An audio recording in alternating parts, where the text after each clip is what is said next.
पिछले कुछ महीनों से हिंदुस्तान के पार्लियामेंट में एक बहुत ज़्यादा चर्चा चल रही है जिसका नाम वक्फ तरमीमी एक्ट वक्फ अमेंडमेंट बिल बोला गया और उसको पार्लियामेंट में पेश भी किया गया। अब वो मामला जेपीसी के थ्रू उसके सामने है, जॉइंट पार्लियामेंट्री कमेटी के सामने। जॉइंट पार्लियामेंट्री कमेटी ने जो स्टेक होल्डर है, जो लोग इसको समझते हैं वक्फ को, उन लोगों की तरफ से अपने मुशावरत, उनसे सवालात तलब किए हैं, उनके मामलात को तलब किया है। उसी के निस्बत से, उसी को लेकर वो उस कानून का विरोध करने के लिए तहफ़्फ़ुज़ वक्फ जो यहाँ पर बनाई गई थी, उसके सदर मेरे साथ मौजूद है, जनाब फ़ारूक अहमद साहब। इनसे हम कुछ सवालात करेंगे। सर, पहले तो ये पूछना है कि क्या चीज़ें चल रही है और क्या चीज़ें करने वाले हैं आप आने वाले वक्त में? अस्सलाम वालेकुम। तहरीक औकाफ नाम है उस ऑर्गेनाइजेशन का। और आली जनाब शब्बीर अहमद अंसारी साहब, जो ऑल इंडिया मुस्लिम ओबीसी के क़ायद हैं, नेशनल लीडर हैं, उन्होंने ओबीसी में जैसी लड़ाई लड़ी वैसी औकाफ की लड़ाइयों को लड़ने के लिए ये क़ायम किया है। और उसकी ज़िम्मेदारी नांदेड़ ज़िले में सदर के हैसियत से भले मुझ पे डाली, लेकिन तहरीक औकाफ सभी समाजी सियासी तंजीमों को साथ में लेके काम करने वाली जमात है और ये औकाफ के मामलात के अंदर मदाखलत करने, लड़ने के लिए बनाई गई है। अभी जो प्रोग्राम पेश नज़र सामने है, जो जिसके ऊपर काम चल रहा है, वो वक्फ बोर्ड के ऊपर जो कानून है, उस कानून में तरमीम करने के लिए, अमेंडमेंट करने के लिए जो बिल पेश हुआ है, वो बिल अगर लागू हो जाता है या काला कानून बन जाता है, तो इससे हमारी जो मिल्कियतें हैं, वो और ख़तरे में आ सकती हैं। पिछले 70 सालों में भी हमने देखा है कि हमारे कुछ लोगों को पकड़कर सियासी लोगों ने वो ज़मीनों को हड़पने का, कब्ज़े करने का या बेचने का काम किए। आज भी उसकी ज़मीनों के कब्ज़े जो है, वो वक्फ बोर्ड के इख्तियार में नहीं रहते हुए अलग-अलग तरीक़ों से उसको बेच के खाए हुए हैं। अब उसके ऊपर एक-एक इश्यू के ऊपर लड़ने के लिए लोग काम करना चाहिए, सभी समाजी सियासी लोगों का ये काम है।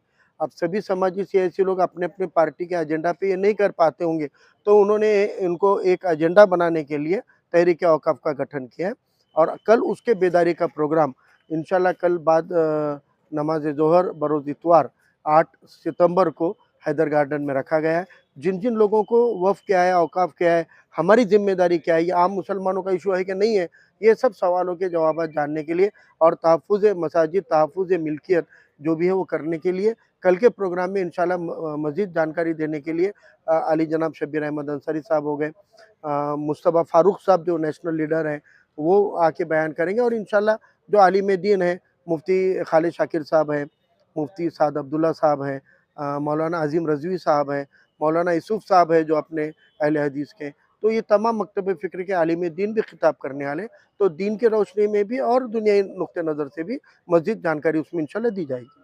और उसके बाद जो पीर का मामला है, पीर के दिन क्या प्रोग्राम करने वाले हैं?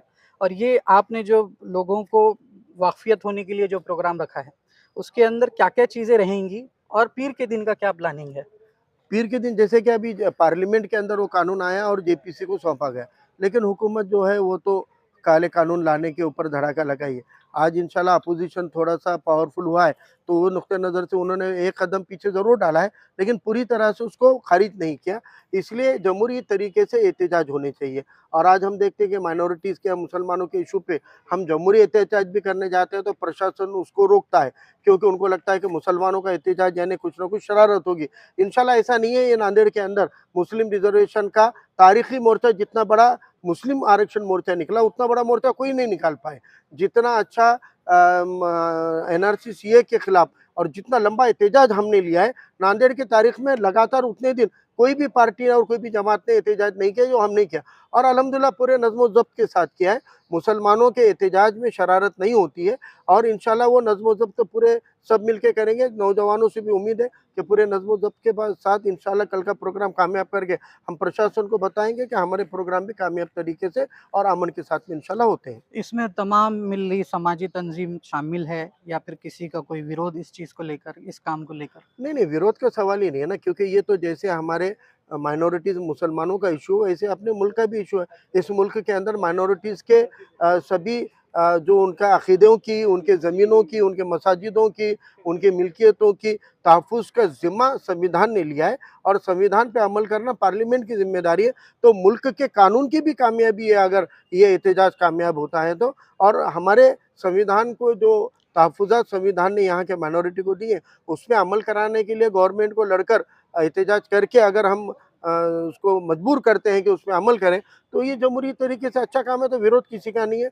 और इंशाल्लाह कल पूरे समाजी सियासी लोग इसमें शामिल रहेंगे, सभी मकतब-ए-फ़िक्र के आलिम-ए-दीन और तमाम मकतब-ए-फ़िक्र को मानने वाले लोग भी इंशाल्लाह कसीर तादाद में शामिल होंगे। नांदेड़ की अवाम को जो जो वक्फ को भी नहीं समझती है, ये सब मामलात को भी नहीं समझती है, उनको आप क्या पैगाम देना चाहेंगे? कि वफ़्क़ का बिल और वफ़्क़ के कानून का मामला जो है वो खाली मुतवल्लियों तक महदूद है, तो ऐसा नहीं है। वक़्फ़ और औक़ाफ़ की मिल्कियतें ये मिली मिल्कियतें हैं, वो हमारे सबकी मिल्कियतें हैं। हमारे बुज़ुर्गों ने अल्लाह की राह में जो ज़मीनों को दे दिया है, वो ज़मीनों का तहफ़्फ़ुज़ होना चाहिए और वो तहफ़्फ़ुज़ के लिए आम मुसलमानों को बेदार होने की ज़रूरत है। इसलिए हमने डायरेक्ट एहतजाज नहीं, 8 तारीख को बरोज़ इतवार को हैदर गार्डन में बाद ज़ोहर हमने उसकी वाक़फ़ियत के लिए प्रोग्राम रखा है, ये बेदारी के लिए रखा है और इंशाल्लाह इस प्रोग्राम इतवार के प्रोग्राम के बाद पीर के दिन एहतजाज होने वाला है, तो इंशाल्लाह एहतजाज में बड़ी तादाद में लोग आएँगे और कल इसके बेदारी के लिए मेरी अपील है कि हैदर गार्डन में बाद नमाज़ ज़ोहर सभी लोग बड़ी तादाद में शिरकत करें। उम्मीद करते हैं कि ये जो कोशिश जारी है वो कहीं न कहीं कबूल हो और हुकूमत उस वक़्फ़ तरमीमी बिल को वापस ले। और आप अगर ये वीडियो हमारे यूट्यूब चैनल पर देख रहे हैं तो हमारे चैनल को सब्सक्राइब कीजिए। अगर आप हमारे फेसबुक पेज पे इस वीडियो को देख रहे हैं तो फॉलो कीजिए। बहुत-बहुत शुक्रिया।